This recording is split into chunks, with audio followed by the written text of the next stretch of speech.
Good morning. Howdy, friends. Howdy, friends. How is everyone's Sunday doing? I hope everyone's had.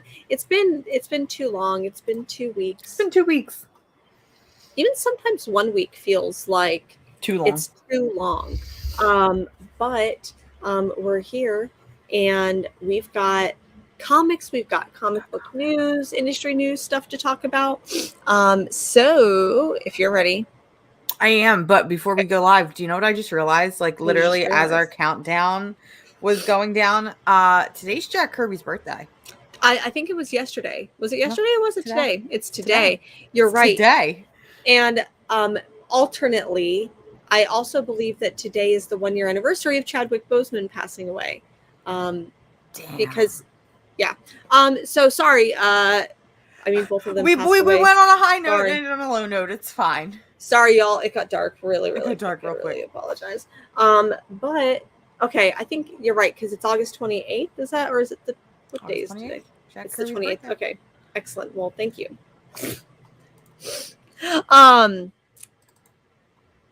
Let's go ahead and say hello to everyone in the chat, or at least the people who've commented. If you haven't commented, we're not going to say hello. So you need to comment. So you need to say hello. Yeah, we want to say hello to you. Okay, so first, Bobby DeLaGhetto, hello.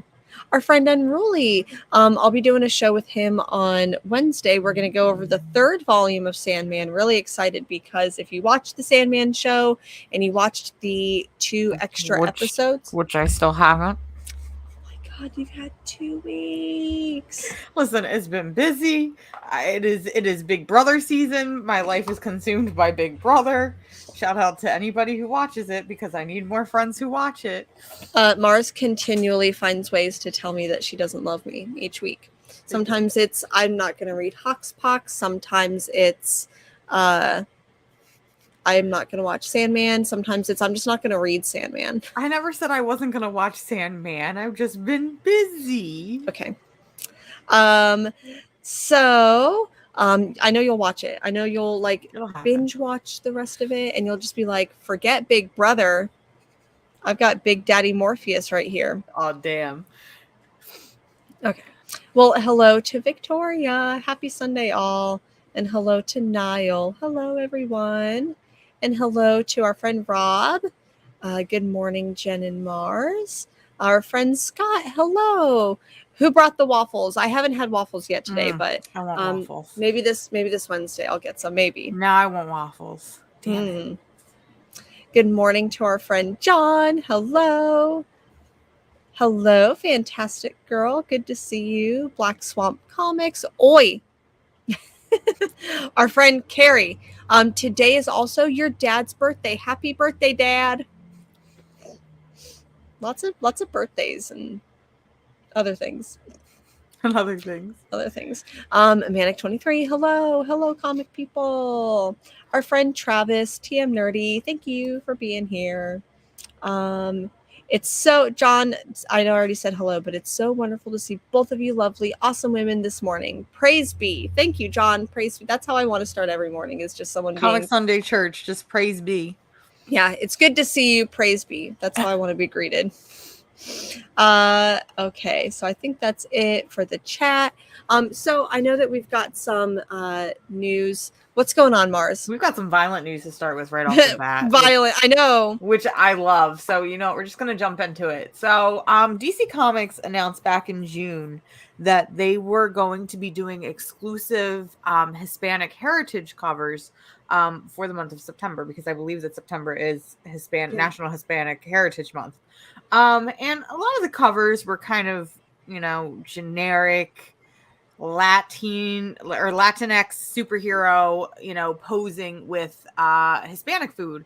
So you had Jessica Cruz beating a freshly group of villains and eating a burrito. You had, Blue Beetle jumping off of a building and eating a burrito.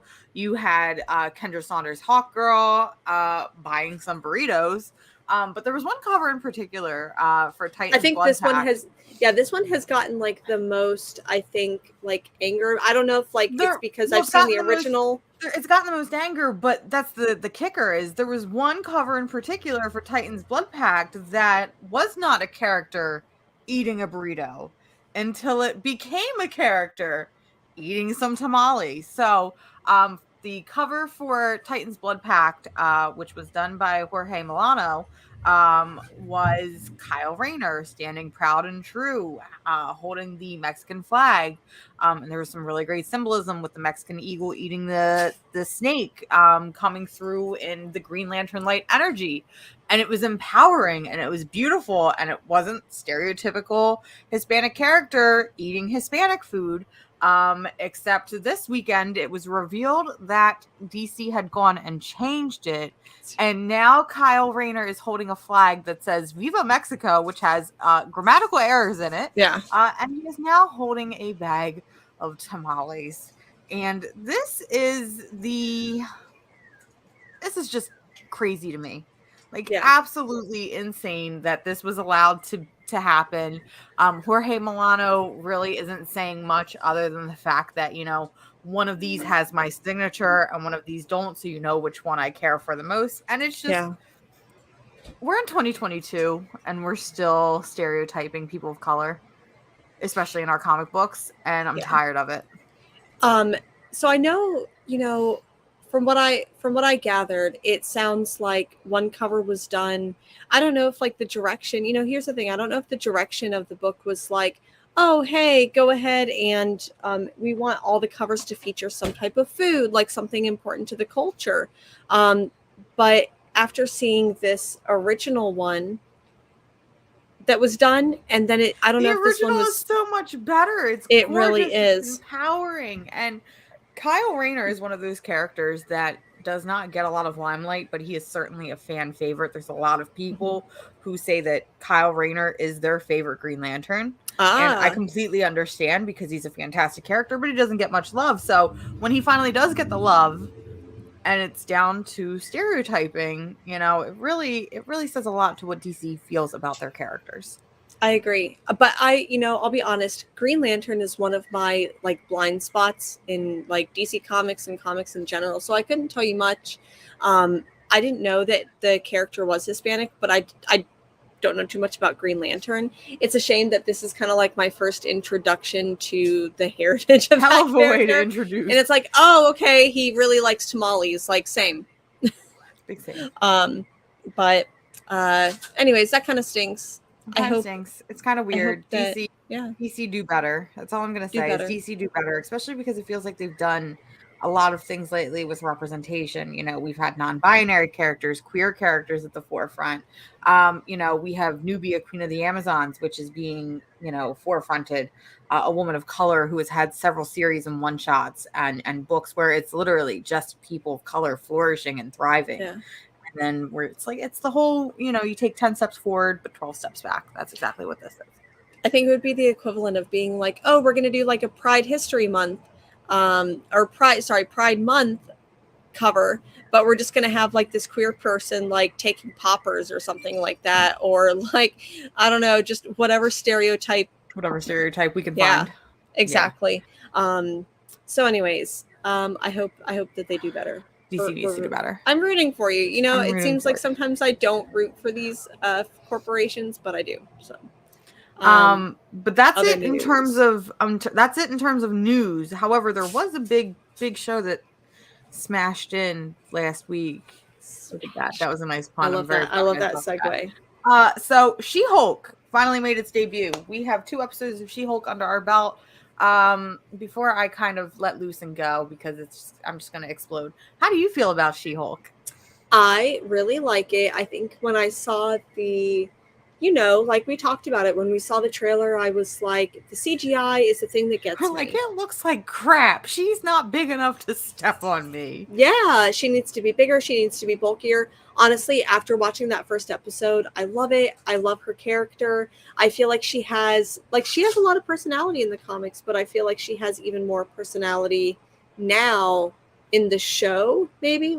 And I love the fourth wall breaks. I've loved both the first and second episode. I think my only thing. I felt like the second episode was a little bit too short. Like I wish it was longer. I wish we got more, but hopefully that just means we'll get more for the next couple episodes. What were your big green thoughts on She-Hulk? My big green thoughts. My big green thoughts are as follows. Miss Walters, if you are available, and if you could, please DM me, and then please step on me, because I'm gonna be honest with you. So I watch this show with my partner every week, and I feel really bad for him because every time She-Hulk is on screen, not Jennifer Walters, because Tatiana Mosley does nothing for me, but every time She-Hulk is on screen, it's just like, God damn, dude, I am gay as fucking hell. She is so perfect. I absolutely love this. This has pretty much become my favorite MCU show that we've gotten. Oh wow, that's I mean, I know that like my love for some of the shows kind of like ebb and flow. Sometimes it's like, oh, I really love the first episode, they did really good, and then the rest of the series. Well, that's like, I gotta like be careful with what I say, because remember, I said the exact same thing for Moon Knight. Moon Knight episode 1, I was like, damn, this is my favorite MCU show. It's perfect. I watched the first episode over and over again, and then as time went on, it got a little weird. But I think that because this show takes itself less seriously, and it is so meta, and it's just fun. And I know we said the same thing about Ms. Marvel, where we're like, oh, Ms. Marvel is fun. And then it got a little too serious and a little too in on itself. I still really liked Ms. Marvel. I liked the ending better than I liked the middle. So if that happens with She-Hulk, I'm okay with that. I'm prepared mentally, I guess. I'd rather She-Hulk just be good all the way through, though. Like, if I can get it to just be good all the way through, it would be great. But honestly, this has been great. As somebody who has read a lot of She-Hulk comics and really, really enjoys She-Hulk, for multiple reasons other than the fact that she's just big and beautiful and green and could kill me, and I'd say thank you for it. I really enjoy this show. It's really good. It's the thing I look forward to every week. I love it so much. It's kind of funny to me because it feels like all of the promotions that I'm seeing for it features Jamil. Jamil Jalani? Yes, but we haven't really seen her in the show and yet. I want to see her too, because I also need her to step on me. Yeah. I loved. I got introduced to her on The Good Place. So which I think we all did, honestly. Let's be honest. I think we all did.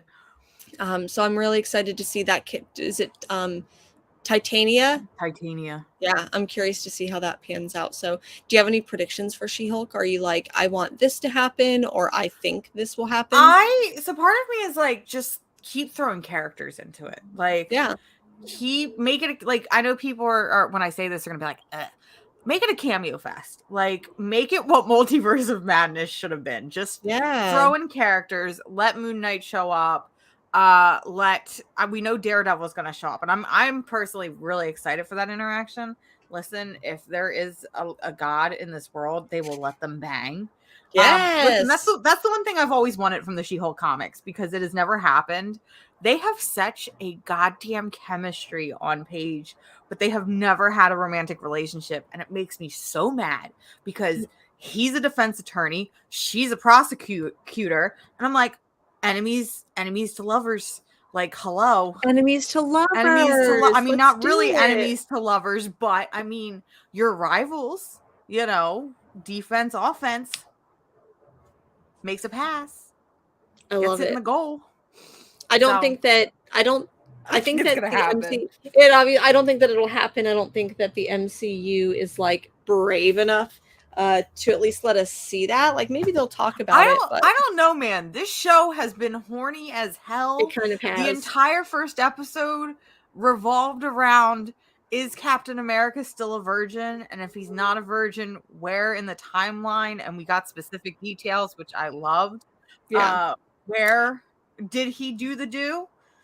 I love that everyone is like trying to figure out who it is. We all know who it was. It was Bucky. Like, when people do not, like, they're like, oh, it could have been this girl. It obviously wasn't Peggy, but it could have been this girl. It could have been this girl. I'm like, no, y'all, it was Bucky.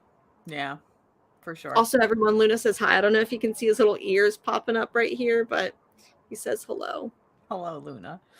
But that's pretty much all we got for news. It's been, despite it being 2 weeks, it was quite a quiet, unproblematic week until last night. Yeah. So, we'll see what the next week brings us. The only thing I know that I mentioned this like so briefly backstage, but like it feels like this whole C2E2 Ultimate Fallout 4 BS is still going on.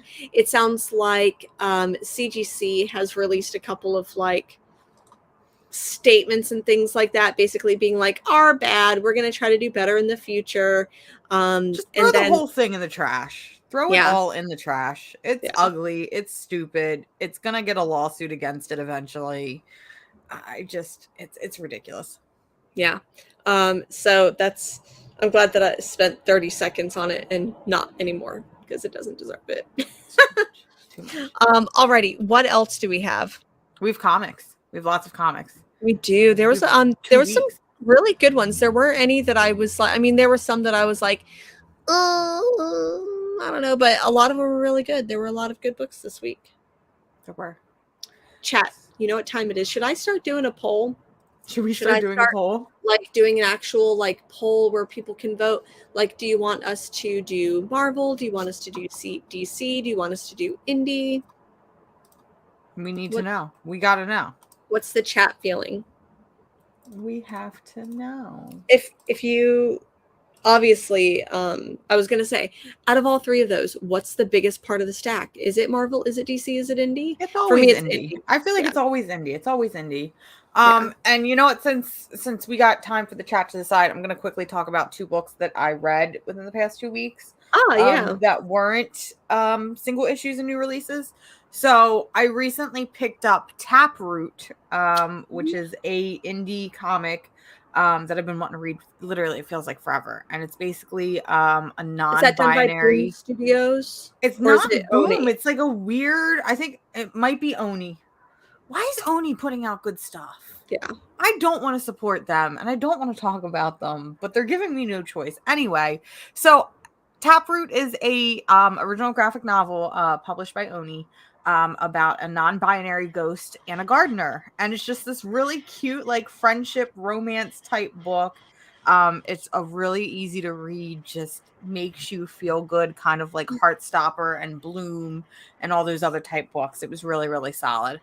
But the book that I really want to talk about, and I'm mad that Josue's not here in the chat because Josue was begging me to read this book, and I finally got it as a gift, and I finally read it. But that was Snapdragon from Kate Leigh, published by First Second Books. It's probably next to Bolero the book that is my favorite this year in terms of the books that I've read. It didn't come out this year. It actually came out in 2020. But it follows a young girl who's kind of questioning her gender identity. And I really, really like the conversations that she has with her mother, because there's a whole conversation of, if you want to dress like a boy, that's okay. If you feel more like a boy, that's okay. And she's like, well, I don't really feel like a boy. I feel like a girl. I just like dressing like a boy. And it was like a really cute conversation that I've never seen in comics. And it makes me excited to know that there are real parents out there that have real conversations like this with their children, especially in this day and age. But the young girl essentially stumbles upon a witch in the woods who is a quote unquote roadkill witch. And the witch goes out and, shepherds animals that have lost their lives into the afterlife and gives their life purpose and meaning after death. And to make everything even more perfect, not only is this book people of color focused, our main character is a little girl of color. Her mother is a person of color. There are other characters that are people of color as well. This book is gay. This book is very gay as hell. There is trans representation. There is lesbian representation. There is non-binary representation. It is just a joy to read. And it's obviously like a kid's book, so I don't think that they're going to put like too much trauma in it. But the book is just, it's wholesome, and I think it does have like those real life conversations, and it's just, it's adorable. Like, this is the type of book I wish somebody handed me as a kid, because it is very all ages friendly. I wish this was the type of book that was around when I was a kid. It was just perfect. Please read this book. Share it with your children, your nephews, your nieces, your friends' children, because you don't want to have children, so you spoil them. Yeah. Your nieces and nephews. Your nieces and nephews, everybody. It was just a really good book, and it made me really happy. Kate Leigh did the Thirsty Mermaids, correct? Thirsty Mermaids, correct. I don't know if you got a chance to read that one, but that one was also a really good book. It's So a much heavier, like adult themes. That is definitely a much more adult theme. So I was actually telling Josue because you put me onto that book in 2020.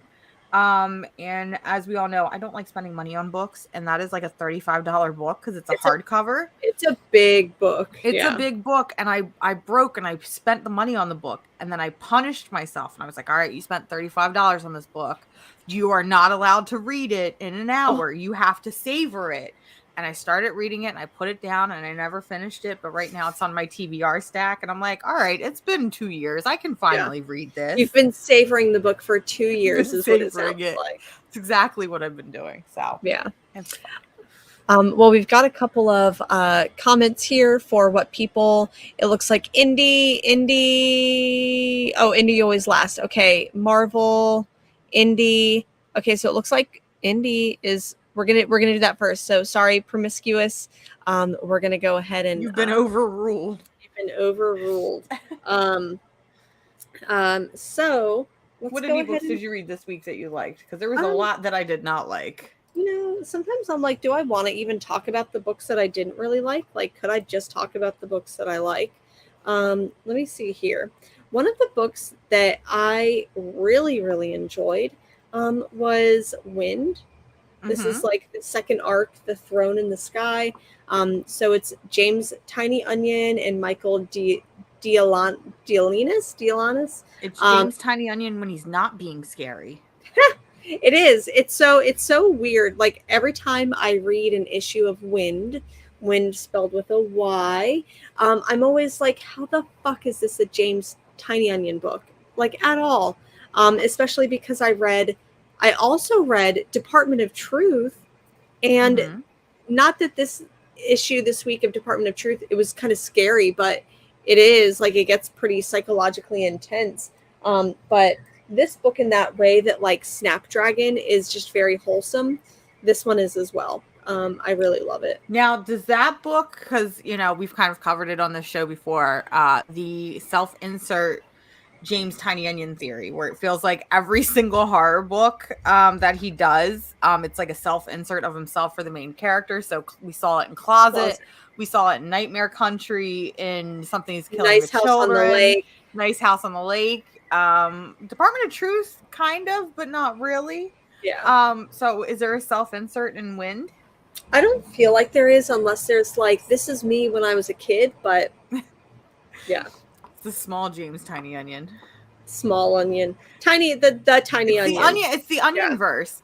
It's the Tiny Onion verse. The multi-onion of madness. I couldn't tell you if there was a character like that, but it was a really good book this week. It's an issue 1, so it's like the start of a new arc. And I feel like the way that they explained the backstory and like what was going on in the previous arc, you could 100% read this and not necessarily like know. Oh, that's like, cool. Yeah. That's cool. What about you? Any other books that you really enjoyed or really didn't enjoy? Really enjoyed. I think there was a book that we both read that we really, really enjoyed. That was Minor Threats #1 from Dark Horse Comics. So I feel like Dark Horse is like on this trend right now where they're doing superhero books that aren't like DC and Marvel. So we saw recently, Black Hammer Universe. Recently enough, we saw Cloaked. They've done books like Leaving Megalopolis by Gail Simone, which was another superhero apocalypse book. And I really like this trend that they seem to be doing. And this time with Minor Threats, we are focusing on villains. So it's a group of D-list villains. We have a main character who was raised by a villain, and she was thrown in jail, and now she's out, and she kind of wants to get her life straight. She wants to get custody back of her daughter. She can't get a job. She can't find a home. So she gets the hookup by being a bartender in essentially the bar from the Flash comics where all the little D-listers go and hang out. That's it. That's exactly what I was thinking. What is it? Rogues? Rogues. I don't know what the bar is called. I don't read Flash comics. What do I look like to you? Do I look like I read Flash comics? I don't know. I think you were reading that one though, so that's why I was. But she's like trying to get her path on the straight and narrow, and it's revealed halfway through the story that essentially two of the heroes that were introduced to are Batman and Robin. Without being called Batman and Robin, they're Batman and Robin. Yeah. And we learn that one of the villains that is more of like an A-lister has killed the Robin. So now Batman is kind of like on a crime spree and he's beating the crap out of these D-listers for no reason other than to get out his rage. And so the D-list villains are like, we did nothing wrong. We don't deserve to live in fear. So what we're going to do is we're going to find this essentially the Joker character, because that's what I'm going to call him. He's essentially the Joker. Let's call him as he is. We're going to find the Joker and we'll kill him. So that way the heroes leave us alone. And I've said it before. I love books that take superhero themes and stories and characters that we know and are familiar with and twist them in a new and engaging way. We saw it earlier this year with Cloaked, where it was basically them plucking the characters and telling their own story with it without calling them by name. It was just really good, really engaging. Can't wait to see where this goes because it could definitely get some twists and turns. Oh, I agree. And as I was reading this, you know I've mentioned it before, where I get that like superhero fatigue, where I'm like, I don't need to read another Batman story. I don't need to read, any of, like, I feel like I've read them all at this point. But then a book like, say, Black Hammer comes along and I'm like, this is doing it for me. This definitely had those Black Hammer vibes. And this is what I wish crossover was. Because there are some scenes that remind you of crossover. I think it's mostly done in the way of the art and the coloring when we get the flashbacks and we get that like almost Jack Kirby like halftone pattern that tells you you're in the past without giving you this like faded gray. We saw it in God Country as well. I think God Country did that kind of similarly, and more so recently with Olympia from Image Comics. I really like this book, and this is the one time that we will give a pass to a celebrity writing a book because it's written by Patton Oswalt, who's written a bunch of comic books. He did the MODOK series. He did, there was the Black Hammer anthology series he wrote the first issue for. There was another book he wrote that I can't think of, but he has such like a passion for comic books despite being this like big comedian actor. He's one of us. He's a nerd. He's one of us. Like, it's funny to like sit on Twitter and like see his Twitter pop up and it's just him being like, I read this book recently from this person and it's the best thing I've ever read. Please go and pick it up. And I'm like, one of us. Yep, agree. So Patton Oswalt's kind of like, I mean, he's kind of been like low key a celebrity crush.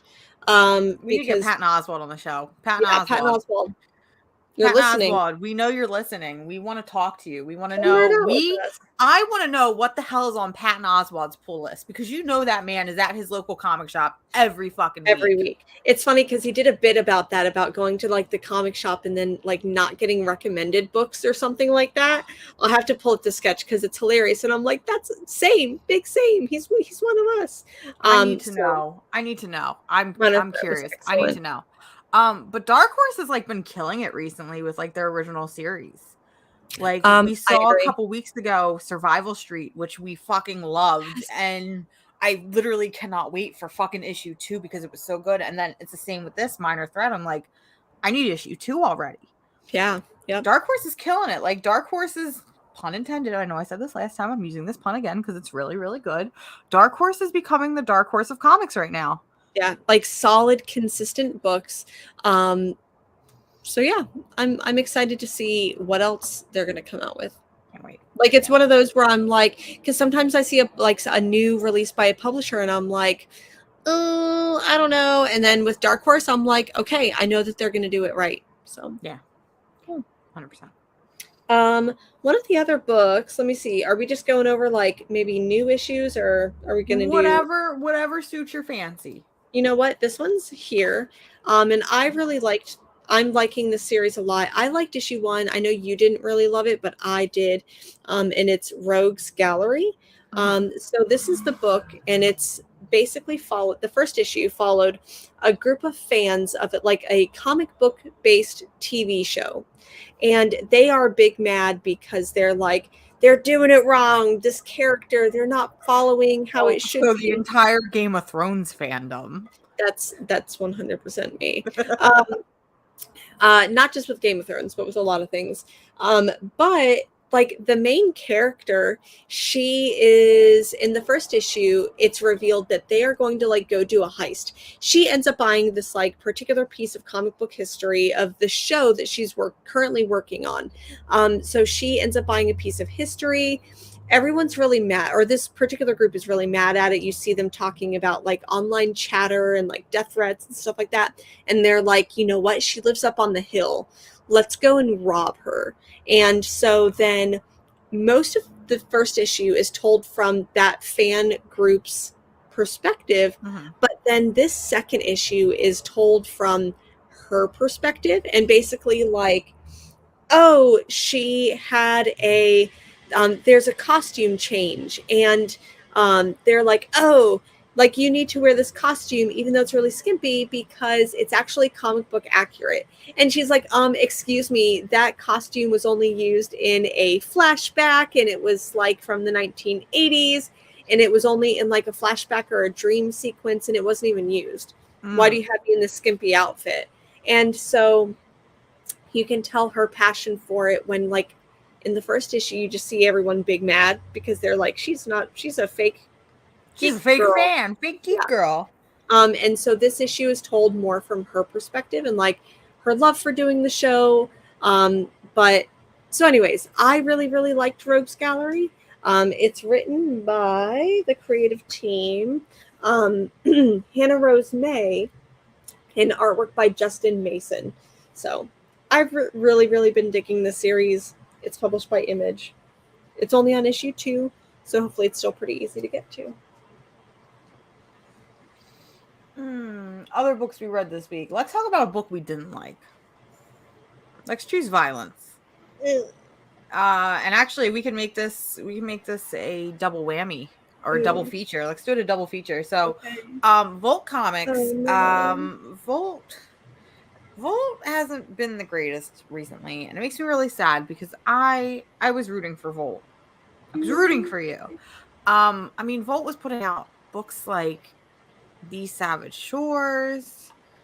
They were putting out Witchblood. Like, they were putting out Resonant.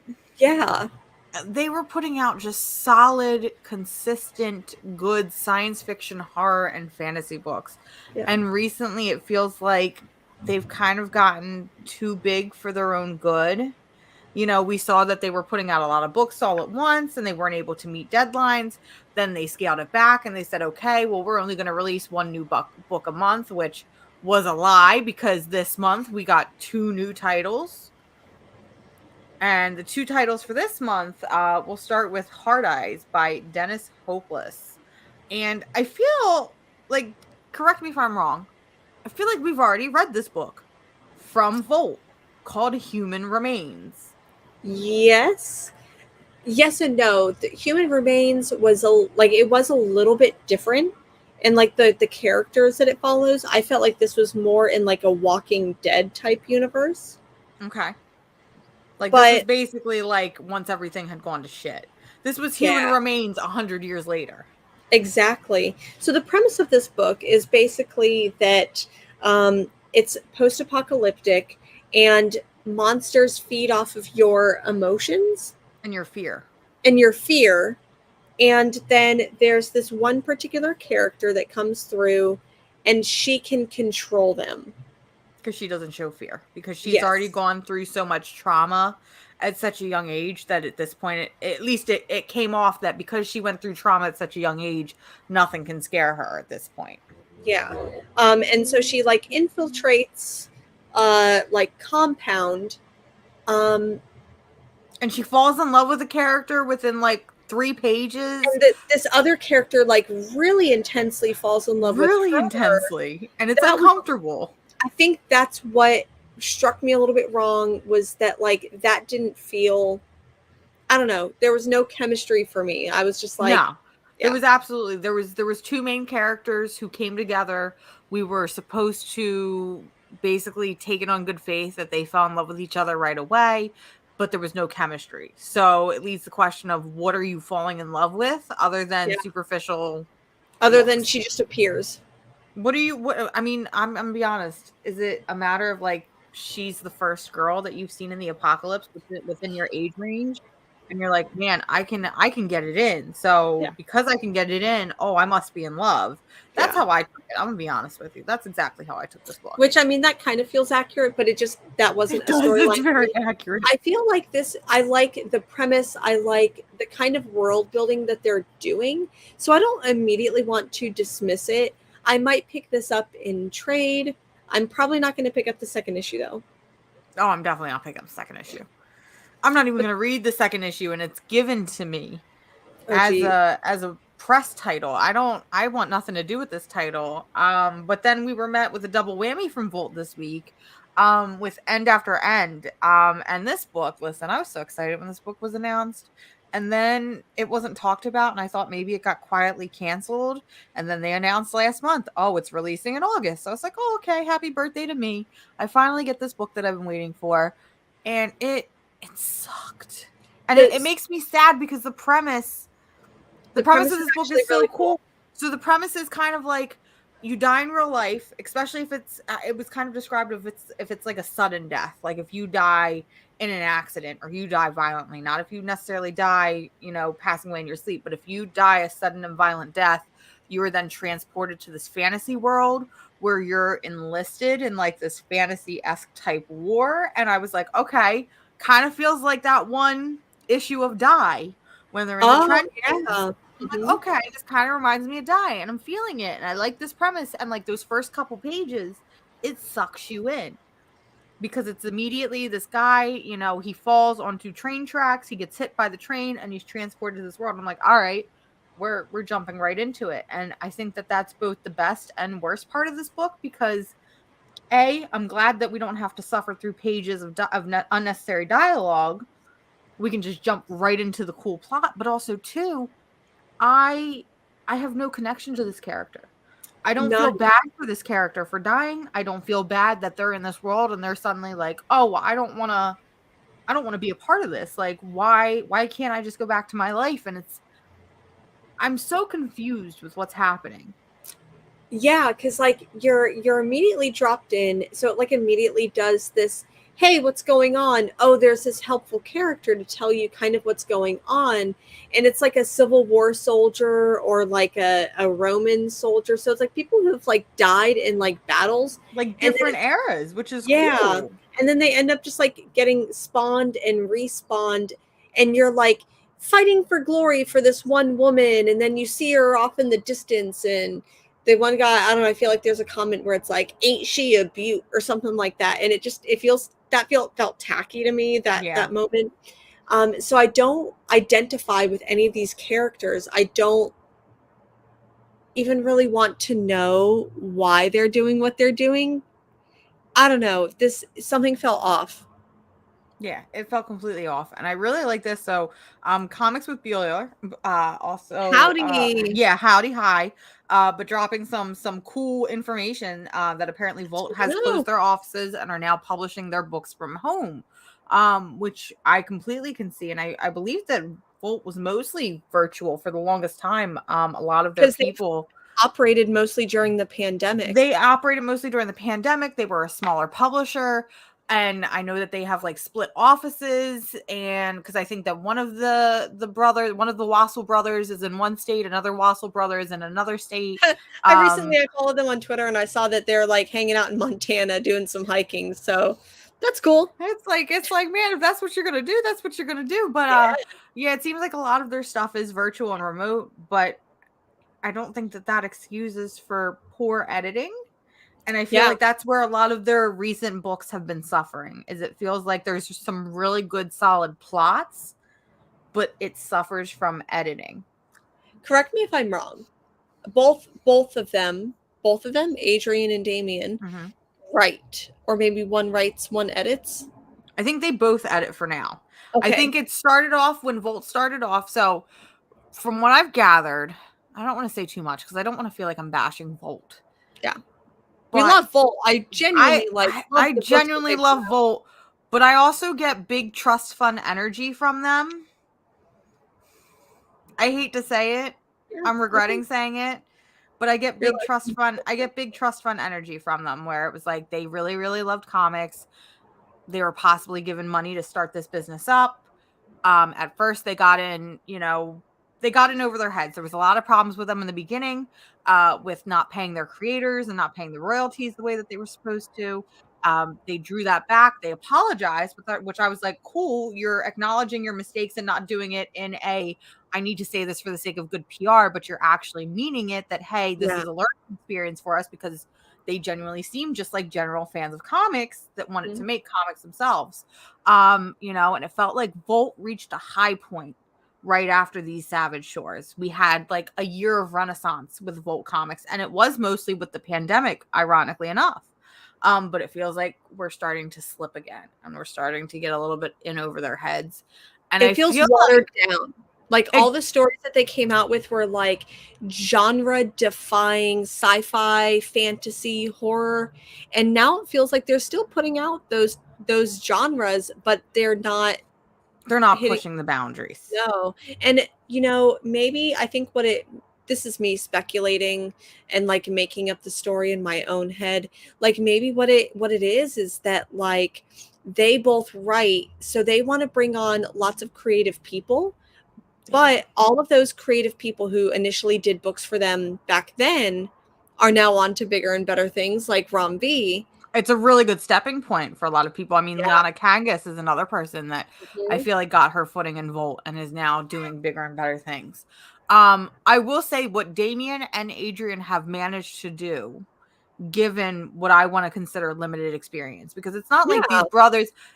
these brothers were in the comic book industry, at Marvel or DC or Boom or any other place, and then they, broke off to make their own publishing company. Yeah. It was just, hey, we're going to start from the ground up. And like I said, with what they have managed to do with the limited experience they have is Yeah. absolutely astounding, amazing. 100%. Probably one of like the greatest success stories to come from comics, given limited experience. But I think now that they're getting bigger, I think they need to bring in more experience. And when I say more experience, not necessarily in their creative teams, I think they need to bring more experience into their management and their editorial. I agree. And I think that it would be really cool to see some bigger names, like maybe like Tiny Onion. Like, even though like the market is saturated, like we have as many Tiny Onion But you're books as saying we you need some of that draw to that, somebody big. someone Like, big that even like like, I don't want to say it. I don't want to say it, but I'm going to say it. Like a Scott Snyder. Like a Scott, but you know what I mean? Like a Scott Snyder. And we'll talk about Scott Snyder a little bit later in the show. Actually, we might talk about him next now that I feel like it. But I mean, but I see what you're saying. We need that draw to bring even more people into their publisher. Agreed. I think someone who knows the ropes, because a lot of these writers that are writing these books, I think like this could be their like third or fourth book that they've done.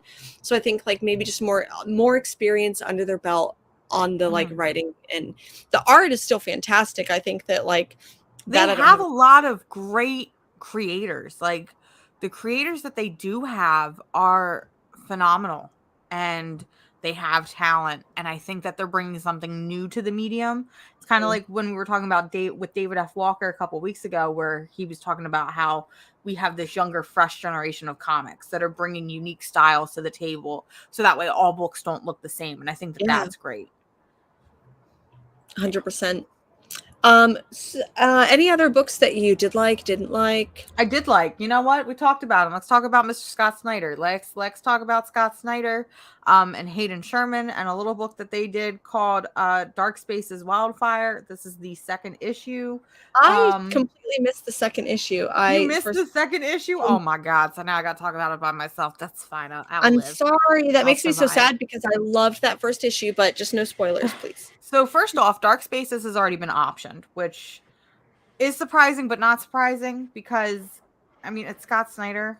And I feel like, again, he's one of those people where it's like, I'm going to print money, and bring draw to the table. But this was like one of the first big original titles from IDW. Now that they've recently announced that they're stepping into creator-owned comics after years of not really doing it. But Dark Spaces Wildfire #2, this was going to be the issue for me that made or broke the series.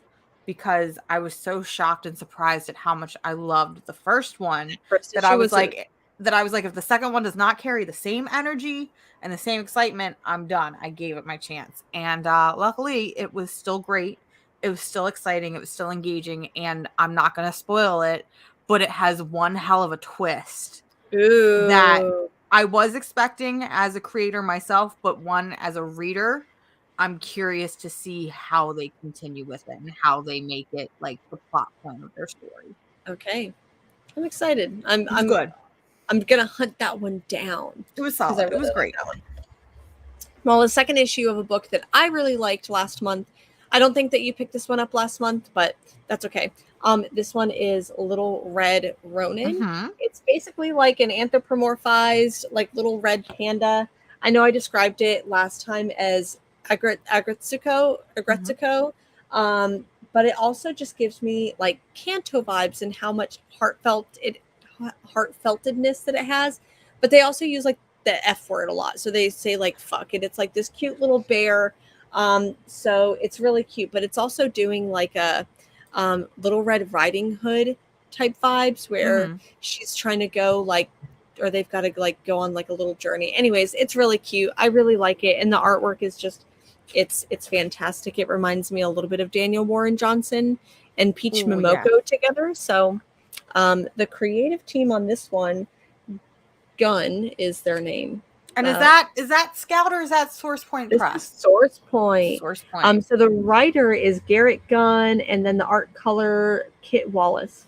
I really like this. I hope that they do like a cute little $9.99 trade, because I think this will be a perfect little. I'd pick like, it up once it's wrapped up. Maybe like holiday gift type stuff. I want to pick that one up. That sounds like I'm really mad I missed out on that one. Let me see here. What else I have? Did you read the 4th issue? Is it the 4th issue that we're on of I Hate This Place or Fuck This Place? I did. And I still like this book. I'm telling you, man, issue 3 is really what brought it around for me. Those first 2 issues, it was a little slow. I was kind of like, I wish Kyle Starks would lean more into his humor. And then the 3rd issue, he leaned completely into the humor. This 4th issue isn't as funny, I think, as the 3rd one.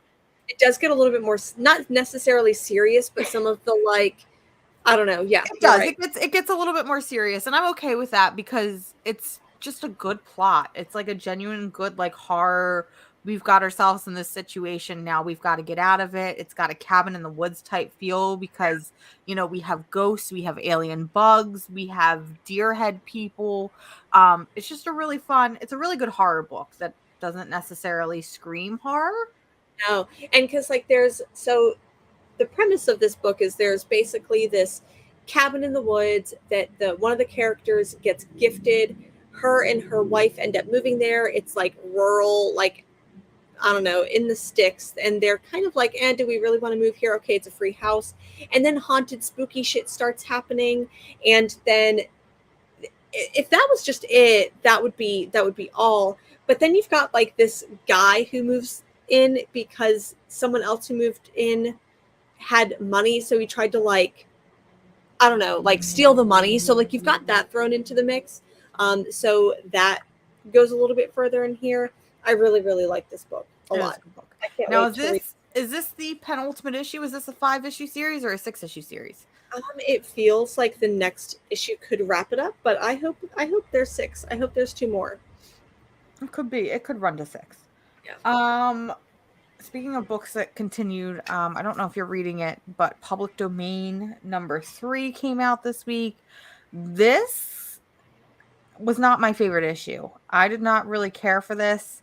We kind of get this weird plot thrown in that okay, so let me premise it. So the premise of this book is a Jack Kirby-esque character who has created all of these comics, has watched as the characters that he has created flourish into a multi-million-dollar corporation with movies, games, merchandise, you name it. He's not seeing a dime, but he's just happy to be a part of it. He recently finds out that he actually owns the right to these characters and it's now a legal battle for these characters and the legal rights for them. It sounds boring, but because it's done by Chip Zdarsky, not only do you get Chip Zdarsky's artwork, which I absolutely love, but you get some of that Chip Zdarsky humor, which is sometimes not funny because it's not funny, haha. It's funny weird. Thank But you. I really like it. Like that I know at this point our show has kind of devolved into TikTok memes, but that's the That's my best life at way. this point. That's That's my my life at this life. point. And that's the best way that I can describe this book. However, this third issue kind of throws in this random my son is involved with the mob and has a gambling problem, and I need to get the money as quickly as possible to help pay off his debts. And it kind of makes me sad because this book felt like a really introspective, realistic take and kind of an FU to like Warner Brothers and Marvel for being like, hey, we created these characters and yet you're not giving us a dime. Yeah. It feels like we've really strayed away from that in the third issue. I agree. I when I first picked up Public Domain, I honestly thought it was going to be more superhero centered, and I'm really glad that it wasn't. Because it comes That off that way. it does, especially with the covers. Like you see what looks like masked figures, but it's really, like you said, about not just about like the drama behind being a creator who gets to see their work and just kind of like taking a paycheck, even though it's smaller. But like you do see that family drama. And I'm really glad that you mentioned that, like, oh, this character, something with the mafia, because I saw that and I'm like, wait, what? I thought I I know was that- reading two different books. And I'm like, I remember there being something about like a gambling thing, but I don't remember the mafia. So I agree there. But I'm still going to pick this issue or the next issue. I'm still going to read it. I still think it's going to be a very important piece of not only comic culture but comic medium that I think everybody should read, especially if you're a fan of this medium. But issue 3 just got a little weird for me, so we'll see how it goes in the future. Agreed. What anything else that you got? Anything else you liked, didn't like? Do a Powerbomb number 3. Oh, I don't know what to say other than this book is perfect. Daniel Warren Johnson doing a wrestling book where, you know, a wrestler gets transported to this fantasy universe with the promise of bringing back a dead loved one is absolutely insane. This issue in particular got really, really fucking emotional. yeah. And I'm like, I did not expect emotions from my dumb wrestling comic. Thank you very much. Like maybe a little bit, but maybe a little, but like, don't tear my damn heart out and make me have a damn crisis, which I did. But issue 3 in particular is where we're starting to get into the action. Issue number 3 of Do a Powerbomb is literally where the action is starting. We finally get to see our fights against one another. The first round of fights is our two main characters going up against giant monkeys, which I thought was absolutely insane, but it's Daniel Warren Johnson, so I should have absolutely expected it, but it continues to be rock solid. Daniel Warren Johnson at this point could write a book about rocks and it would still probably be the most dynamic looking book on the market. He is fantastic, and at this point he has become one of those creators, very similar to like Tom Taylor and Ram V, where if he is on a book, I will probably pick it up because it's that good. So a wrestling book, y'all. Did not expect to love that. But there was a book from Volt Comics that I forgot to mention that came out this week, or last week rather. And I think it's ironic because again, Volt made this big statement in which they were only going to be publishing one series a month, which, being a smaller publisher, by all means, publish one book a month. Don't get in over your head. But there was a third new series that they published, and it was the return of Barbaric. So Barbaric was a new series that came out last year. It ran for only 3 issues. It's done by Michael Morecci, where it's a giant Conan the Barbarian looking motherfucker with a giant. We're talking about Barbaric because I forgot that Volt published 3 issues this month, not 1. Well, I think that there was wasn't there a like one shot? There was a one shot, but this is a number 1. Yeah. So it still counts as a new series. But Barbaric returns. I really liked that first like 3-issue run of Barbaric, and I think the reason why I liked it is because it was new and it was fresh, and I didn't know what to expect because it seemed like this random fantasy book with a character that I've seen in multiple forms of media. But then you throw in this bloodthirsty talking axe, which adds a lot of humor, and it completely threw it off the game. But now it's like I know what I'm expecting, so I'm not as excited for it. I agree. And I think that because they did the one shots, I feel like that also, I know we like said this, I said this like phrase before about Vault, where it just feels really watered down.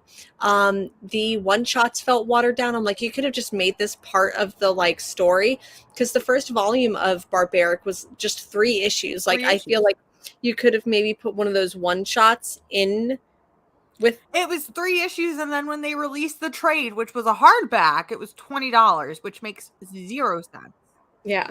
So I wish that the one shots would have been like solely from the perspective of the axe. Like if they had done something like that, and then going into this first issue, which is I guess like the second arc, would feel a lot more fresher, would feel fresher rather than just like, wait, didn't I just kind of like read something similar? I don't know.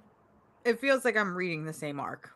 I agree. I still really like this book. Like, don't get me wrong. I do. I think fantastic. But I agree, and I think it's definitely a fresh new take on the fantasy genre. I feel like if you're a fan of those swords and sorcery books like Red Sonja, Conan the Barbarian, you would definitely appreciate this book maybe so much more than somebody like me who is just ripping it apart, even though I really do like the axe. And again, I would read 20 issues if it was just about the axe. 100%. I would read 20 issues. Yeah. One of the other books that I got, this is in issue number 4 of Neverender, which is this like weird, is it Behemoth? Is that that weird Peter Pan one? No. This one's like mechs in space and like Akira, Evangelion, Gundam type stuff. This is issue 4. This one got really emotional. And like goes into the past and like with one of the characters. This issue like really put the like pedal to the gas, and I really enjoyed this one.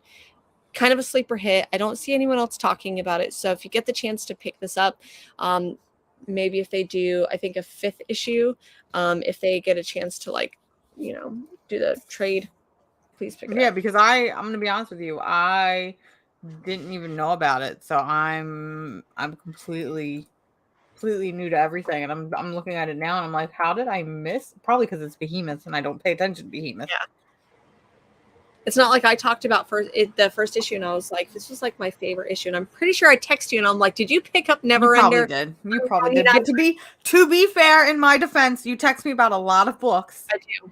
I'm gonna go through the receipts right now. I'm gonna be like, I know I texted me a lot of books. You text me about a lot of books. I do. A book that we haven't talked about yet that I'm actually surprised hasn't come in conversation yet. True Cult, Trevkelt. That's how I pronounce it in my head. So listen, this book is called True Cult, because the V's are supposed to be Nordic U's.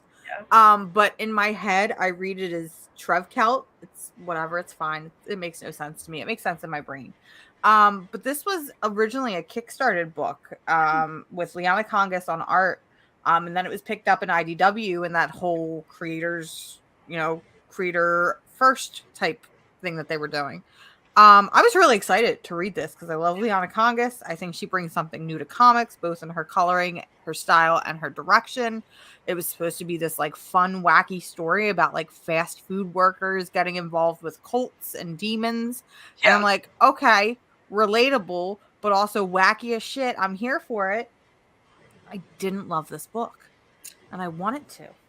I don't know what it was, because this book could have easily had been a Kyle Starks book, because it's a lot of like conversation. It's a lot of like, I don't want to say millennials just dropped into a weird situation. But I didn't love it. I think I picked up issue 1, so I had already read it a while back. But I felt, I don't know. It felt a little bit different. I'm still going to pick up issue 2 because I didn't pick up issue 2 with the Kickstarter. So I'll go ahead and I'm going to keep reading it. There is, however, I don't know if you know this, there's a book called Satan Burger by Carlton Mellick Jr. And it's basically like a portal to hell opens up. The cover is literally like a girl shitting on a plate. Like, that's not me. Anyways, and there's like a portal to hell, and it's in a burger shop. I read this book like 20 years ago, and now this person. I'm just gonna pop over to Google real quick. Yeah, Satan Burger by Carlton Mellick Jr. And fun fact, he also lives in Portland, and creates the most insane, weird fairy sex stories, demons, and so. Anyways, every time I read this, I think of that book, and so I think, so you see the cover. Please, if you are with adult supervision, maybe go look up Satan Burger because it's a thing. I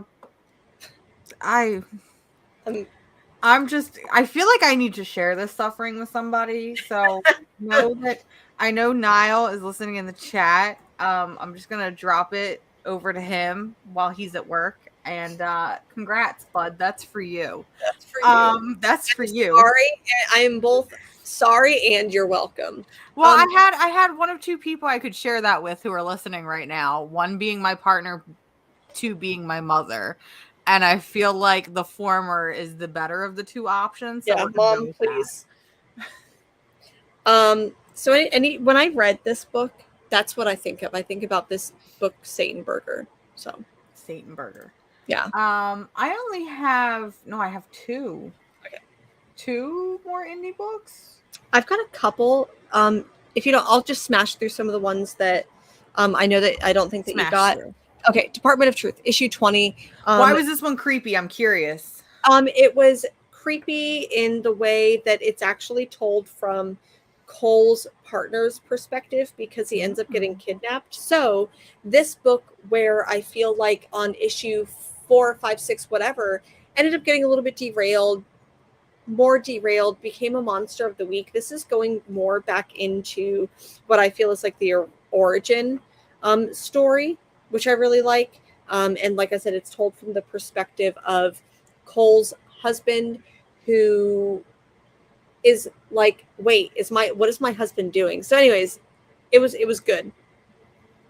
Yeah. It was good. That's the review. It was good. It was good.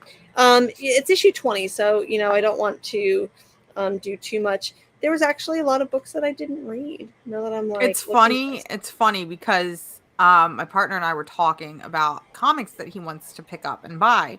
And one of the comics he mentioned was Department of Truth because he keeps hearing you talk about it. And he's like, he's really into conspiracy theories and all that stuff. Department of Truth. Pick up Department of Truth. Wait a minute. So he's like, yeah, I'm going to buy it. And I'm like, no, you're not. And he's like, I think he made a comment of, well, just because you don't like it. And I'm like, I own it.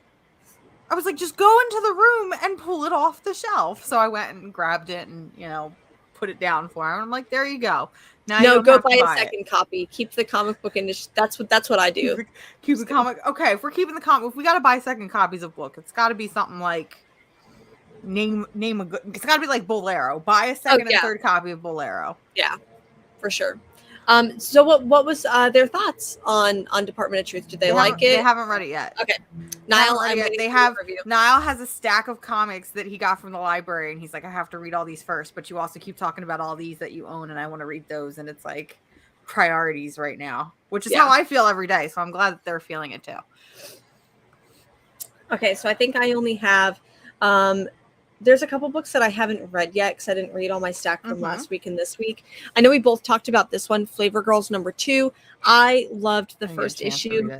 I didn't get a chance to read it either, but I feel like it's an honorable mention because I still really loved issue 1. So I just wanted to bring that one up. Yeah. I also have not got a chance, but I really love this series, Nita Ha's Nightmare Blog. So please go read that one. I've got one book left that I read. There's a lot that I didn't, so I'm sorry. I have 2. Okay. So I think I know which 2 they are. Did you read Grimm? Yeah. Yep. So I don't know how I feel about Grimm. It was weird. It was good but weird, but I understood it. Then it was weird but bad, and I didn't understand it. then it was still weird but mediocre, and I didn't understand it. And now it's back to being okay but weird, and I'm back to understanding it. I'm sorry if that's not the review you were looking for, but that's the review that I'm giving about Grimm. Because as someone who went through that makes so much sense. Does it make to sense? me, issue by issue. Yes. And specifically, one of the things that I was thinking as I was reading this issue was I needed to be reading this not in single issues. I think that the way that the pacing has been going up until issue 4 has been, oh, this is a really cool premise. Wait, what's going on? Oh, okay. Wait, what's going on? And so I 100% agree that that makes a lot of sense. I agree. And it's like, I can't help but feel like a book like Grimm, which is published by Boom, and it's essentially about this group of reapers, Grim Reapers, essentially. You know, these are people who died. They're selected then for some reason, and we're never really told how they're selected. And I wish that I could learn more about that, how these individuals are selected, and they basically ferry people from, you know, life to death. And I'm like, okay, that's interesting. That first issue grabs you in, and I'm like, I'm interested. I need to know more. I like the character design. I like the character design. Everything looks cool. And then that second issue happens, and I'm like, did I really like the first one as much as I think I did? Because it was a complete 180. And I can't help but feel like this happens with a lot of Stephanie Phillips books. I mean, remember when Nuclear Family came out? Nuclear Family came out by Aftershock, and it was exactly how it sounds. It's a nuclear family in the 50s, and then a bomb drops, and they're the only ones left in the apocalypse. And I'm like, all right, this is a great premises. I'm really interested. I'm really invested. And then it made zero sense. I think I still really liked Nuclear Family as a whole. I know a lot of people didn't like the ending. I still really enjoyed that book a lot. I think this book gets muddied down with the other characters around. Jessica Harlow is supposed to be the main character. By in issues 2 and 3, you don't feel like she's the main character anymore. Where I feel like here, she's kind of the main character again. And I think that's... And it's weird because this book, I think, is only 5 issues. I feel like this is the penultimate issue. This character is supposed to be this, for lack of a better word, chosen one archetype. You know, she's the only character that didn't actually die. Or if she did, she doesn't remember who she was before she died. So there's something going on behind it. And now she can actually interact with the living. Interact with the living. And it's like, okay, you're this chosen one character, but what makes you, other than the things that you can do, what makes you chosen? And typically in a story, it would be that penultimate issue where you would find out what makes you chosen. And then, of course, dealing with the aftermath and the conflict resolution afterward. We haven't gotten that. And if Stephanie Phillips does like what she does in a lot of her books, where she just kind of tosses in at the last issue, like a little sprinkling, I'm going to be upset. Yeah. I think that's what's going to happen. Like I said, I do wish that I had read this. I'm glad I'm reading it single issue by single issue to like kind of go through this journey, but I think that it'll be best digested all at once. So please don't let my this book is kind of weird. Please don't let my goldfish brain stop you. Yeah, this is more of a review on me and how I'm digesting books rather than the book itself. So Grimm is still a really great book. I could see there being lots of spin-offs and get more into, like you said, how does this work? How does the mechanics of the world work? I would actually really love to see that. So. I agree. I bet I know the other book. What's the last indie book I read? Wrong. Okay. Well, I didn't read this one, so there's a lot that I didn't read, so I apologize, y'all. Wrong. So the last indie book I read was Above Snakes. From Image issue Comics. number 2. I Issue bought it. I 2. didn't even read it. Was it better than issue 1? Because I don't know if you'll like it. Because you're I feel like you're hit or miss on some stuff, but in terms of what you like and what you don't like, it is all made up, and the points don't matter. That is literally. I personally really, really enjoyed this issue. I really enjoy the series. It continues to give me fucking Cowboy Bebop, but in the Wild West vibes. And I think that's why I really like it, because I'm just vibing and I'm having a good time. And I really like this book. So in issue 2, I keep jumping right into issue 2. So the premise of Above Snakes is we get this character who was left for dead because this gang called Above Snakes, which Can I just say that is the worst gang name ever? Like, you're gonna call yourself the Above Snakes Gang? Like, just call yourself Snake Gang at that point, Yeah. or Just be like, Copperfield Gang, or Rattlesnake Gang. Like, you're named after snakes. Yeah. Pick a snake and name yourself after it. God damn it. Yeah. we but step on snakes. we step no step on Snake Gang. There you go. We're treading on you. We're treading on you. I love it.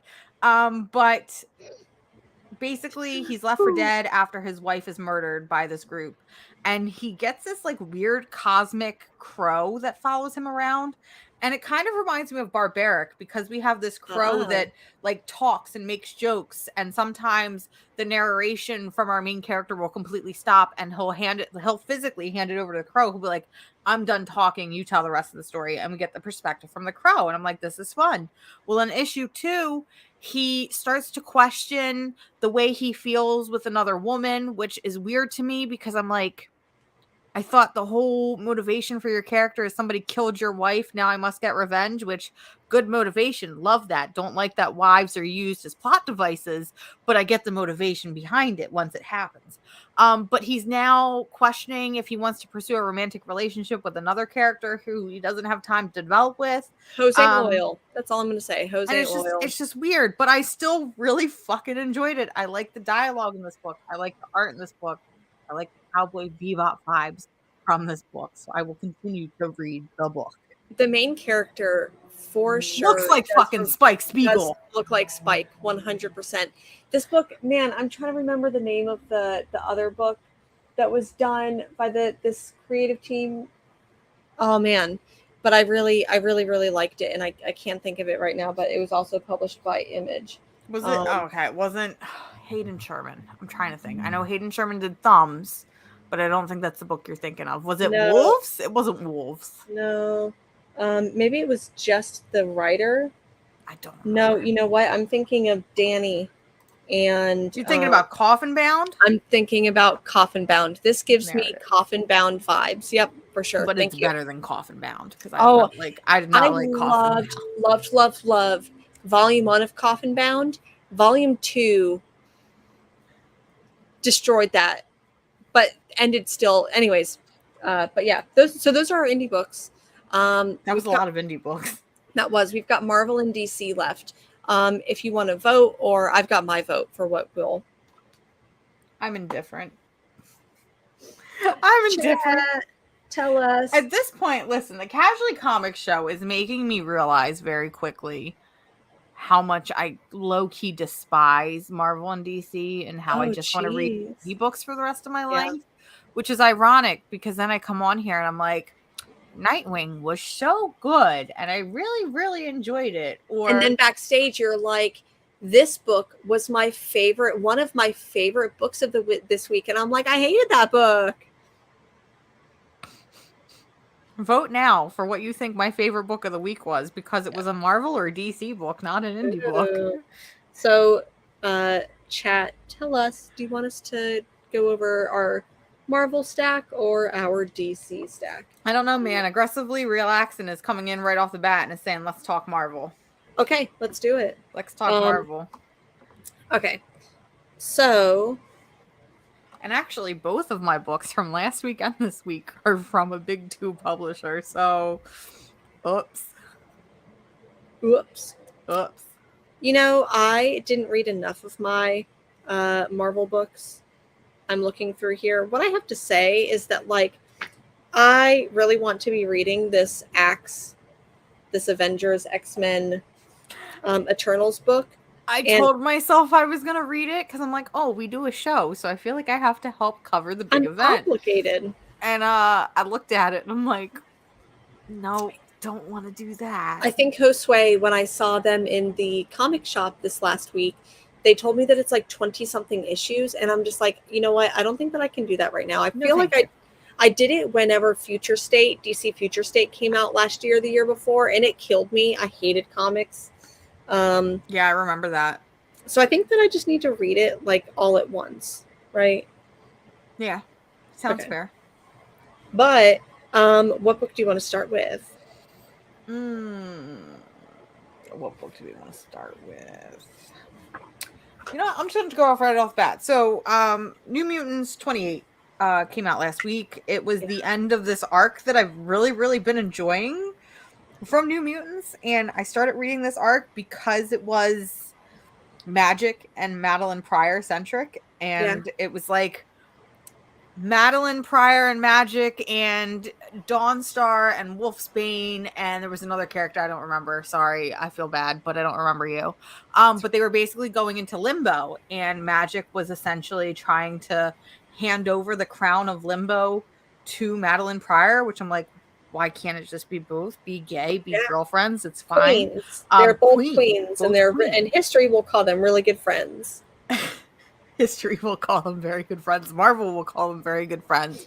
But we got this like really cool story where it was kind of told like a storybook in some manners, where it was we were going back and looking into Magic's history. And as somebody who really likes Magic but hasn't read a whole lot with her, I got to learn a lot with her. And it was a lot of Magic meeting different versions of herself, you know, meeting her child self, meeting her adult self. And in this issue, it was her meeting her true Queen of Limbo self if she hadn't escaped.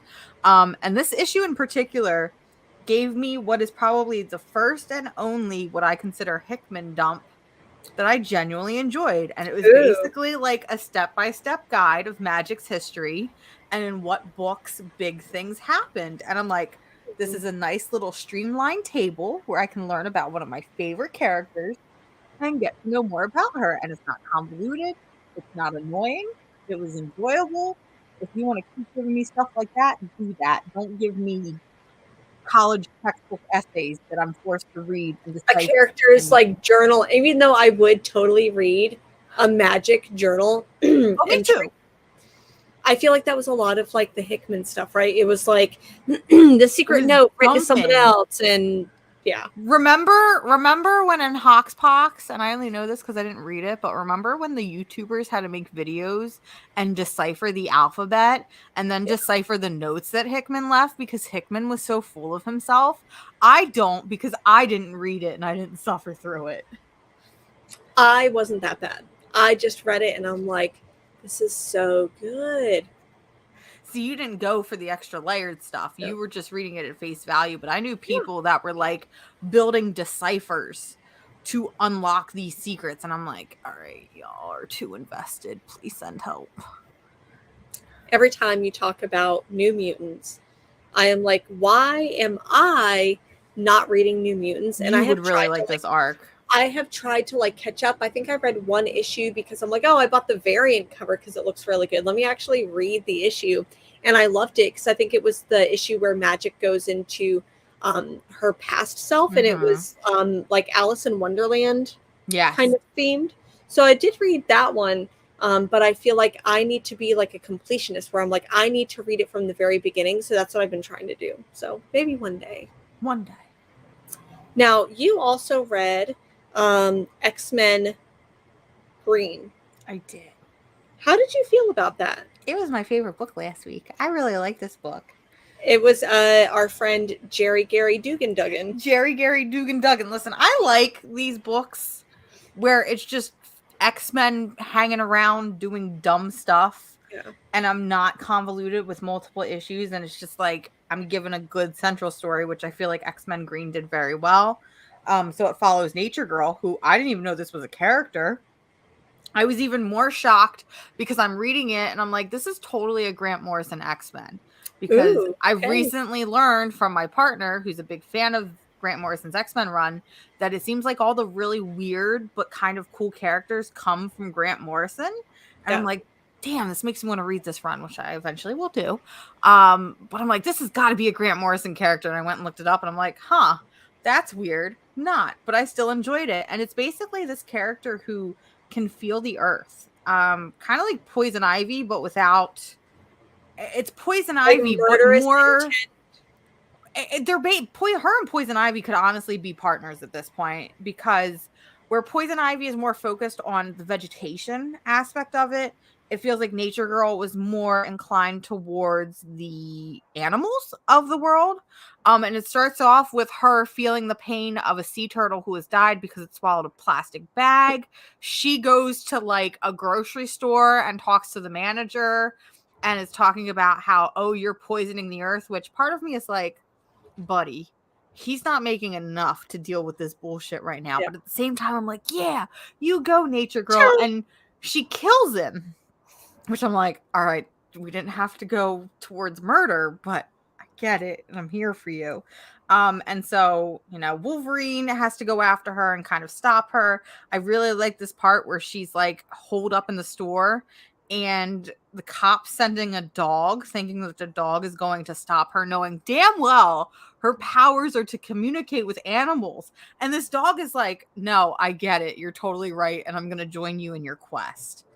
And the entire premise of the issue is Wolverine essentially tracking her down as she's blowing up pipelines. She's saving animals and doing this and being an environmentalist. And I just had a really good time with it. And I'm like, if X-Men aren't saving the earth, then what's the point? I agree because and you're right, because so much of what has been going on in X-Men has been the politics of X-Men. And even though I love like the Krakoa Hickman age, so much of it is like a lot of this like politics, right? And it's boring. And where to somebody like me, it's boring. I'm sorry. I wouldn't necessarily say it's boring, but I get your point. Like some of that drama is just, it feels made up. Like you're literally making up your own problems. Where this is like, well, mutants have to share the earth too. So let's save it. And I think that's why I liked it, because growing up with like X-Men the animated series, growing up with series like, I'm going to put it out there, like Sailor Moon, where at the end of every episode, it was something like, you know, remember to recycle because we all live on this earth too. And like you always had those like subtle, sometimes they were subtle undertones, like with X-Men, they were more subtle where it's like racism is bad, don't do that. Whereas Sailor Moon was like, don't fucking be racist or we'll come beat your ass. Like, I really like when my books with these characters that I relate to how I feel about the earth in certain situations. Yeah. I don't know. I really liked this. It was a really easy read. And I enjoyed it. I want more X-Men books like this. And if I'm not mistaken, X-Men Unlimited Green was a webcomic first on the Marvel app.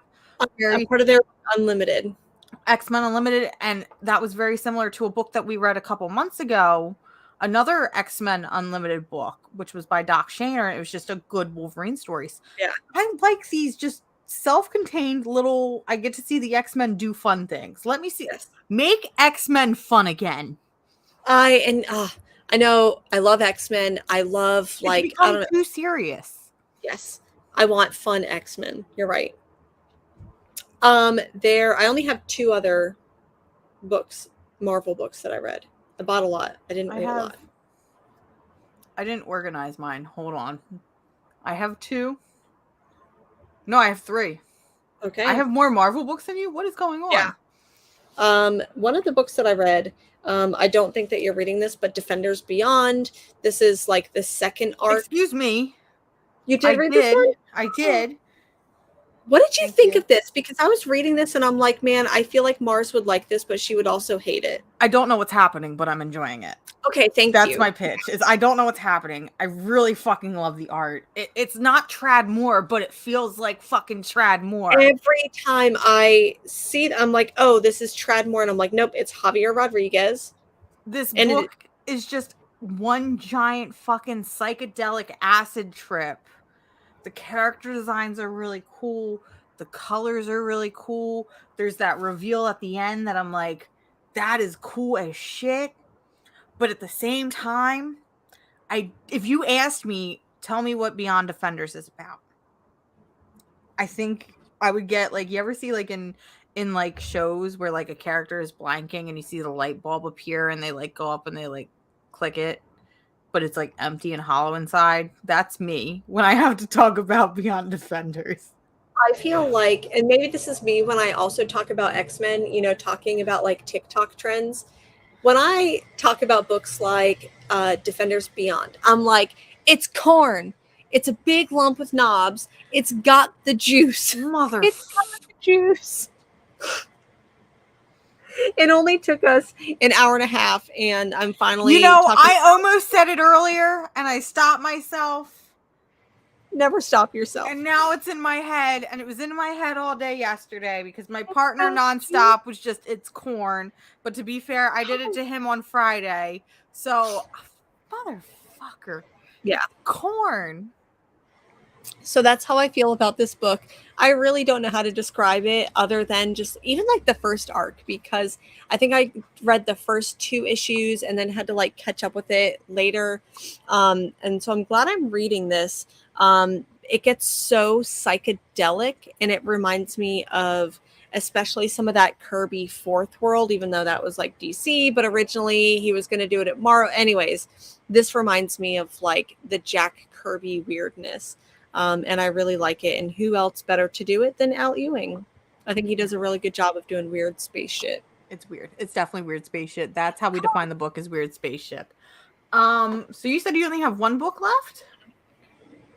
So then you didn't read Ms. Marvel and Moon Knight. Nope. So this Ms. Marvel and Moon Knight was fucking weird, man. Why are they putting Little Miss Marvel, Little Miss Kamala Khan with all these hard ass fucking heroes? Last month she was teaming up with Wolverine. This month she's teaming up with Moon Knight. Next month she's teaming up with Venom. It's fucking weird, but it works somehow. Okay. Like this is what we deserved from the Moon Knight regular series, which I finally took the regular Moon Knight series off my pull list because I'm proud of you. Thank you. I feel like maybe now that you're saying that, that's what I needed out of the Moon Knight series. Is I needed characters like Miss Marvel to balance him out. Because this book does get a little weird. I mean, we're still dealing with these weird nanobots. And then there is a part where Khonshu physically fights something, which gives me terrible flashbacks of the last episode of Moon Knight. But, I mean, I didn't hate this. I definitely did not hate this, but it's just weird. And especially, you know, I didn't see it as much with Wolverine because Wolverine shows up in a bunch of comics. You know, Wolverine has become that type of character that can show up in mature comics, can show up in kids comics, all ages comics. Moon Knight to me is that character that should stay in like that mature audience area. So throwing him in with a character like Kamala, who, you know, is bubbly and making jokes and is funny, it was a little weird, but it still works somehow. That being said, we get more panels of Mr. Knight sitting in his little suit with one leg crossed over the other. And I needed to be told that. I would have read it. I feel like that's becoming a thing in Moon Knight comics, which I say thank you. Because that is definitely my new sexuality. It's just Moon Knight sitting somewhere with one leg crossed over the other. I never thought that would be so attractive, but it is. Like I know I said this before with the original series, I need Daddy Moon Knight to pat me on the head and give me a forehead kiss and tell me I'm a good girl and that I did really good and read all my books. I need him to do more than that, but I mean, we can start there, I guess. You're right. But yeah, I mean, it works. It works. In a weird way, it works. I also like the artwork. I think that you're right with Miss Marvel. We always get that like less mature artwork, and I like seeing her like a serious character. Yeah. Mm-hmm. Yeah. So then that leaves one last book, which you're gonna break my heart. This was my favorite. I wasn't even gonna read this shit, and I was like, you know what? I need to round out my list. Let me just read it. This ended up being my goddamn favorite book of the damn week, y'all. It's Damage Control. I did not like this book. I thought it was a zany, weird book. And that's why I loved it. And I didn't like it for that reason. Like, I needed it to be a little bit more serious. So, like, I feel like this is very much like how sometimes we can review books is that, like, just because I didn't like it doesn't mean that there's not someone out there who's just going to love it. Yeah. What did you love about it? Well, Damage Control So damage control in the Marvel universe is essentially those people that go in and clean up. So like what happens after Captain America smashes through 4 cars and injures 3 people? What happens when the Hulk levels 3 buildings and injures like 20 people? It's about those people that come in and basically do the dirty work and the cleanup. And knowing that, that's why I was begrudgingly reading the series, because I'm like, I don't want to read a book about the people that do that. But it seems like with the MCU, we're finally getting the introduction of damage control. We've seen him show up in Ms. Marvel. We've seen him show up in Spider-Man Homecoming. There was mention, I think, of them in She-Hulk recently. So it kind of makes sense that Marvel is like, well, let's publish a book to kind of tie in with that. And I'm like, that's another reason for me not to like the book. But the idea that this book doesn't take itself seriously. No. And I think that's why I like it. So it's essentially about this guy who is starting working at damage control the very first day as an intern working in the mailroom. It starts off with, and I think this is what made me fall in love with it. It starts off with him and another guy who's working there in a coffee shop getting coffee. And in the background, you see Moon Knight ordering a cup of coffee, and you see him making jokes, which doesn't often happen with Moon Knight, but you see him making jokes of like, they spelled my name wrong, or they gave me foam and I told them no foam. And I'm like, that's funny to me. But this book kind of turns into a cameo fest, which is what I really liked. We see the guy run into She-Hulk and he gives her eyes like I give She-Hulk, where it's like, I'm sorry I bumped into you, but please step on me. There's a part where Nightcrawler, pops up because he's got to get the job done in a certain amount of time. So Nightcrawler is like zip zooming him around the office. There's a really funny line. That's pretty decent. And the artwork is weird because like part of the artwork feels like weird mid-2000s art, but it works. There is not cringy way. There's a weird art change. Like halfway through the book, it goes to like thicker, more cartoony lines. Well, I think it's 2 different stories. Oh, maybe that's why I was confused. It's 2 different stories. So the main story is, this character getting introduced. He's working in the mailroom and has to do this and that. And before I move on to that second story, my favorite part of this whole book is, our new character. I'm just going to call him Josh because he looks like a Josh. Josh walks in and is like, oh my God, I can't believe it's you. And you can see Wolverine standing before him. And you think he's talking about Wolverine. And he's like, it's you, Nick Fury. And I'm like, you really are picking Nick Fury over Wolverine? Like, okay, I mean, that's Nick Fury deserves some love. But Nick Fury, I feel like, is just funny. So deadpans. Yeah. But it's funny. And it genuinely made me laugh out loud. But the second story, which has kind of like a Scotty Young feel to it. 100%. That's the art vibe. See, a Scotty Young feel to it, but it's this mom who's visiting her son at the office and somehow gets her possession on the Reality Stone and is like causing havoc with it. And then Thanos shows up and is like, I want my Reality Stone back. And she's like, well, you need to be less rude, mister. And it's like a mom punishing like a child, but it's Thanos. And I just thought that was fucking funny because you see like somebody like Thanos, who's this big bad and he's the Mad Titan, is being like bossed around by this granny looking character. And I like when my comics are fun. Like, I need that palate cleanser. Maybe I needed this first comic, or the second comic first. And like, in my defense, it literally goes from like this page right here and then to this one, and I must have missed that right there that like indicates a new story. It's another story, because that's it. That's like the only indication. It's not as obvious. And I read this digitally, so for me, I think it was more of a contrast because, I'm reading up and down, whereas you're reading left to right. So it does kind of blend that way, whereas up and down, I don't know. There's more of a defining element there than if you're reading left to right. So that's all the Marvel books, but we've got some DC books. There's a couple that I know that I bought this one but didn't read it yet. It's the Riddler. I didn't read it. I've had a lot of people approach me and be like, I love this book. Dan in particular from Comic Shop News messaged me and was like, I actually read a Tom King book that I liked. And it's funny because mine and Dan's whole relationship starter was our You polarizing love Tom feelings. King, It yeah. was our polarizing feelings for Tom King. So Dan coming to me and being like, I really like this Tom King book. It was like a proud moment. But Aw. it's also the Riddler, and I fucking hate the Riddler. So I'm like, I don't want to read this book. But We'll read speaking it of, eventually. we'll Maybe read it eventually. I feel like there were 3 books that are in my stack that I didn't read, and I feel bad. Uh-oh. I didn't read Catwoman, but I feel like I just didn't either. It's fine. haven't been. I also didn't read Nightwing. So Nightwing, this is issue 95. I know I said on our show 2 weeks ago that Kal-El has kind of become stagnant for me, where it's really good and I still really enjoy it, but it's not catching me the way that it has been. And then with its recent issue, it kind of brought the character back to form.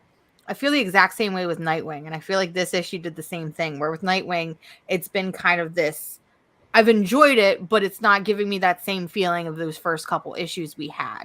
And this brought it back. Okay, this brought it back. Thank you, because I'm literally just opening this now for the first time, and I'm like opening up this page to fucking Batwoman. Yeah, and Batwoman shows up, and I would like Tom Taylor to write Batwoman, please. Okay, so hear me out. I should have led with Batwoman that. is my favorite character ever. One of them. Why didn't anyone tell me? Why didn't I get 100 texts saying Batwoman shows up in Nightwing? So she's only in everyone it. assumed I was going to read it, and that was just So me. she's only in it. She's only in it for 2 pages. But I know you haven't read it, but I kind of want to spoil it. So Spoil it. Tom Taylor actually, I took it as him calling out DC Comics, because there is a comment about them being there's a comment because Maggie Sawyer is now the police chief of Bloodhaven, and that's why Kate Kane is involved, and there's a comment that Kate makes that her and Maggie were supposed to get married, and Nightwing is like, well, why didn't you if you were so clearly happy? And Batwoman makes a comment of, I wasn't allowed to be happy. And I feel like that is Tom Taylor directly calling out DC, and by extension Dan Didio, who famously said the reason why Batwoman and Maggie Sawyer can't get married is not because they're gay, which clearly was the reason back then, but because people in Gotham are not allowed to be happy. Meanwhile, he was allowing Batman and Catwoman to get married less than 3 years later. Yeah. Okay, I needed that because this is like literally going on. But I did. I really liked this book. We got to see the involvement of the Bat family again, characters like Duke and Damian and Babs and Batwoman, and I really, really enjoyed it. And it's just it's a solid book. I like when these, I like this because part of me was like, do I want to drop Nightwing and just trade read it? But then it sucked me back in. So congratulations, Tom Taylor. You can continue to have my money. Especially for putting that Batwoman in there. That's, seals the deal. It does. You also read Detective Comics, and I didn't read it. I bought it, but I didn't read it. I'm not loving Detective Comics. I thought I would. It was advertised as Rom V bringing just gothic Gotham, and it was supposed to be poetic and somewhat romantic and just eerie and cool, and I'm not getting that at all. That's what it looks like, though. Like 100%. I get these like gothic. It does. It does, but it doesn't. I think I wanted more. And I know I said this the last time we talked about Detective Comics 1025, but it feels like Rom V is being held back. And I kind of just want to see Rom V go crazy and do exactly what he wants to do with this character. But unfortunately, it's Batman, it's DC. He's not going to be able to do that, at least for a little while. I did. So I really like, it seems like what Rom V is doing is he's also doing more in the back of the book. Like doing, I don't know, more story, I guess. Well, there's a backup story is in there by Cy Spurrier. Oh, so that's Cy Spurrier. Never mind. Okay. And Danny, who I love their artwork. Okay. And then Rom V and Raphael Albuquerque is doing the main story. Yeah. So I wanted more. I rooted for you. We were talking a little bit about that backstage, about how like I'm okay with there being a mediocre Batman book because so many of the Batman books just don't work for me. I'm okay with there being a book that I'm like, I want to like this. Something about it isn't it, Just feels but like an average Batman book to me. Yeah. It really does. I have 2 more books. I have 2 more books. Okay. They might be the same. No, I They're have not 3. the same. I lied. I have 3 more books. They're not the same. Okay, what are some of the books that you have? DC Mech number 2 came out. Oh, I didn't read that one. It's DC Comics characters and giant Evangelion Pacific Rim looking mechs. But this issue in particular is my favorite because I didn't expect it, and I flipped a page, and so Darkseid is the antagonist, obviously. Last issue we were introduced to Granny Goodness, and I got really excited. This issue, I flipped a page, and standing before me were the Furies of Apocalypse and fucking mechs. And I'm like, Jesus fucking Christ, this book was tailor-made for me. Holy shit. Once again, this is the messages that I need to be receiving, where it's like, pick up this because this. But to be fair, I read it this morning right before we went live, so I didn't have enough time to tell you. Fair. And if it makes it any better, they only show up for about a page, and I hope that they're going to show up more in the 3rd issue. But the fact that this is just a fun beat 'em up, like I said, it's an Evangelion Pacific Rim inspired book, Transformers, whatever you want to call it. Well, not Transformers, but they're in mechs. It's the characters in mechs, and they're just beating each other up, and the designs are really cool. And the fact that the female Furies are our antagonists for the book, I'm like, all right, this is my fun dinosaur book, but with mechs. I was going to say that the way that you're describing it is that it seems like Jurassic League, where it's just... It gives me the same amount of serotonin. So I'm really glad that they are on alternating weeks, because I think that if these books were on the same week, the amount of serotonin in my brain would make me explode. You'd be unstoppable. I would be unstoppable. I know one of the books that you read, because we talked about it a little bit, was Olympia. It's weird because this didn't feel like a DC book to me, because it obviously features a lot more of like Greek mythology. That's all it was about. But it's written by Becky Cloonan, Michael Conrad, and the artwork is done by Caitlin Yarsky, who I love. I would really love to see her on more books. What else has she done? Because that name is not familiar to me. Bliss. Okay. And she's doing the Black Hammer book, but that one just ended. Yeah. She's also done some other covers and things like that. I liked this book, but because it's only a one-shot, this deserved to not be a one-shot, in my opinion. Yeah, it could have been a whole series, and I think it might have fleshed it out a little bit. I think I'm just going to go right off the bat and say it. We are still feeling the effects of Trials of the Amazons 3 months after it happened. And this is clearly a Trials of the Amazon tie-in or aftermath thing. So it should have been published within that same month that we got all of those Trial of the Amazon books. You know, we got the Yara Flor one-shot. We got the Nubia one. I mean, the same could be said for the Artemis Wanted one-shot that we got 2 weeks ago, where it came 2 months after the event happened. And it's just really messy, because in this book in particular, I have never read a book that has had more footnotes than this. It felt like every single page they were talking about something, and it would be something that I wouldn't even question. So for those of you that don't know what I'm referring to, a footnote is when you're reading a comic book and a character says something, or they mention a plot detail, and then you get that little bubble that says, read, Trial of the Amazons number 4, or read this, blah, blah, blah. And like, sometimes those are really helpful, but it got to a point in this book where it was like, Jesus Christ, like, and how even big of a map do you want for this? Even in the beginning, like literally on the first page, this story takes place right after the events of Trials of the Amazon. So I'm like, wait, what happened in that book that didn't happen in the other one?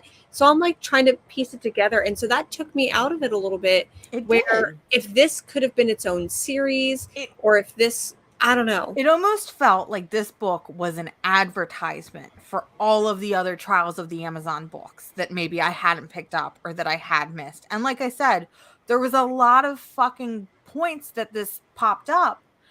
And I didn't question that. Like, Yeah. I didn't need further clarification on that. I was totally fine with what was going on. But the premise of this book is, so Trials of the Amazon is all about Hippolyta being murdered.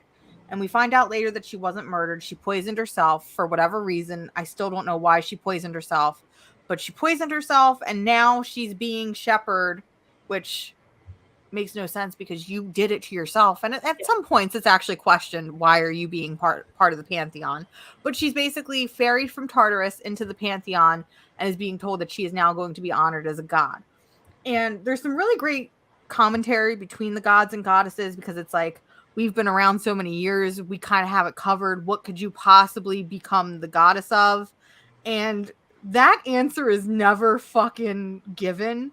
Like, I thought for sure that last page was going to be like, you're the goddess of blah, blah, blah. And we never even get that. So I think that's funny that, you know, our main source of conflict and question, we don't even get resolved. Yeah.